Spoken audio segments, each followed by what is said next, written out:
Hi, എല്ലാവർക്കും നമസ്കാരം. നമ്മുടെ പുതിയൊരു വീഡിയോയിലേക്ക് എല്ലാവർക്കും സ്വാഗതം. അപ്പോൾ ഇന്ന് നമ്മൾ അടിപൊളി മാമ്പഴ പുളിശ്ശേരി ഉണ്ടാക്കാൻ പോവാണേ.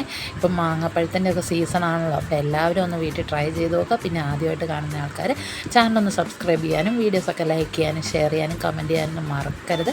അപ്പോൾ നമുക്ക് നേരെ വീഡിയോയിലേക്ക് പോകാം. അപ്പോൾ ആദ്യം തന്നെ നമ്മൾ കുറച്ച് മാങ്ങാപ്പഴം എടുത്തിട്ടുണ്ട്. അതിൻ്റെ ചോടെല്ലാം ചെത്തി അതിൻ്റെ തൊലിയൊക്കെ പൊളിച്ച് ഇവിടെ വെച്ചിട്ടുണ്ട് കേട്ടോ. ഇത് നല്ല നാടൻ മാങ്ങയാണ്, നല്ല മധുരമൊക്കെയുള്ള മാങ്ങയാണ് കേട്ടോ. അപ്പോൾ ചെറിയ മാങ്ങകളാണ് എപ്പോഴും നല്ലത് മാമ്പഴ പുളിശ്ശേരി വെക്കാനായിട്ട്. അപ്പോൾ ഇനി നമുക്ക് ഇതെല്ലാം കൂടി ഒരു മൺചട്ടിയിലേക്ക് മാറ്റാം കേട്ടോ. ഞാനിത് മൺചട്ടിയിലാണ് വെക്കുന്നത്, ഏത് പാത്രത്തിൽ വെച്ചാലും കുഴപ്പമൊന്നുമില്ല കേട്ടോ. ഇനി നമുക്ക് ഇതിലേക്ക് കുറച്ച് പൊടികളൊക്കെ ചേർത്ത് കൊടുക്കാം. അപ്പോൾ ആദ്യം തന്നെ ഞാൻ ആവശ്യത്തിന് ഉപ്പ് ചേർത്തിട്ടുണ്ട്. പിന്നെ നമ്മൾ ഇതിലേക്ക് ചേർക്കുന്നത് മഞ്ഞൾപ്പൊടിയാണ്. ഒരു 1/2 ടേബിൾ സ്പൂണ് മഞ്ഞൾപ്പൊടിയും ചേർത്തിട്ടുണ്ട്. പിന്നെ ഒരു ടേബിൾ സ്പൂണ് കാശ്മീരി മുളക് പൊടിയും ചേർത്തിട്ടുണ്ട് കേട്ടോ. ഇനി നമുക്കിതിലേക്ക് ആവശ്യത്തിന് വെള്ളം ഒഴിച്ച് കൊടുക്കാം. കുറച്ചധികം വെള്ളം ഒഴിച്ച് കൊടുക്കുക, കാരണം നമ്മുടെ മാങ്ങാപ്പഴം നല്ലതുപോലെ വേകണം കേട്ടോ. വെന്താലേ ഇതിന് നല്ല ടേസ്റ്റ് കിട്ടത്തുള്ളൂ. അതിന് ശേഷം കുറച്ച് കറിവേപ്പിലയും അതുപോലെ തന്നെ കുറച്ച് പച്ച വെളിച്ചെണ്ണയും കൂടി ഇതിലേക്ക് ചേർത്ത് കൊടുക്കുന്നുണ്ട് കേട്ടോ.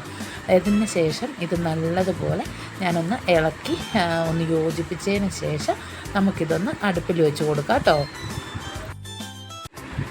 ഇനി നമുക്ക് മാങ്ങാപ്പഴമൊക്കെ വെന്ത് വരുമ്പോഴത്തേക്കും നമുക്ക് അരപ്പ് റെഡിയാക്കണം. അതിനായിട്ട് ഞാനിവിടെ തേങ്ങ ചിരണ്ടി എടുക്കുന്നുണ്ട് കേട്ടോ.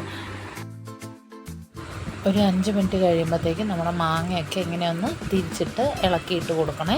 അതിന് ശേഷം നമുക്ക് ആവശ്യമായിട്ടുള്ള അരപ്പ് റെഡിയാക്കി എടുക്കാം.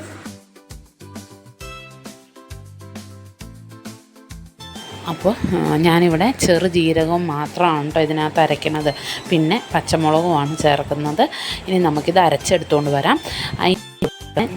തൈരാണ് കേട്ടോ ചേർക്കുന്നത്, വെള്ളം ചേർക്കുന്നില്ല, തൈരാണ് ചേർക്കുന്നത്. തൈര് വെച്ച് നമുക്ക് നല്ലതുപോലെ അരയണം കേട്ടോ, നല്ല പേസ്റ്റ് അരയണേ. അപ്പോൾ ഇതുപോലെ അരച്ചെടുത്തിട്ടുണ്ട്. ഞാൻ ഇതിലേക്ക് ഒരല്പം മഞ്ഞൾപ്പൊടി കൂടി ചേർത്തിട്ടുണ്ടായിരുന്നു. ഇനി നമുക്ക് ഇത് വെന്ത് വന്നിരിക്കുന്ന മാങ്ങാപ്പഴത്തിലേക്ക് ഇത് ഒഴിച്ചു കൊടുക്കാം കേട്ടോ. തീ കുറച്ചിടാനായിട്ട് പ്രത്യേകം ശ്രദ്ധിക്കണേ.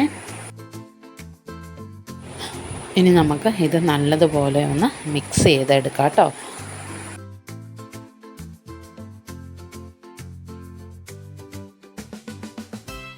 ഇനി നമുക്ക് ഇതിലേക്കൊരു അല്പം ഉലുവ പൊടിച്ചതും കൂടി ചേർത്ത് കൊടുക്കുന്നുണ്ട് കേട്ടോ.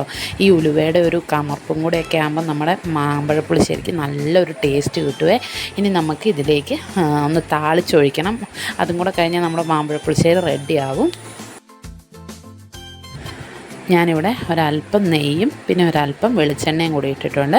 അത് നല്ലതുപോലെ ചൂടായി വരുമ്പം അല്പം ഉലുവയും കടുകും അതുപോലെ തന്നെ കുറച്ച് ഉള്ളി അരിഞ്ഞതും പിന്നെ നമ്മുടെ വറ്റൽമുളകും കറിവേപ്പിലയും കൂടെ ഒന്ന് മൂപ്പിച്ചിട്ട് നമ്മുടെ മാമ്പഴപ്പുളിശ്ശേരിയിലേക്ക് ഒന്ന് ഇട്ട് കൊടുത്ത് നല്ലതുപോലെ ഒന്ന് മിക്സ് ചെയ്തിങ്ങ് എടുക്കുക കേട്ടോ.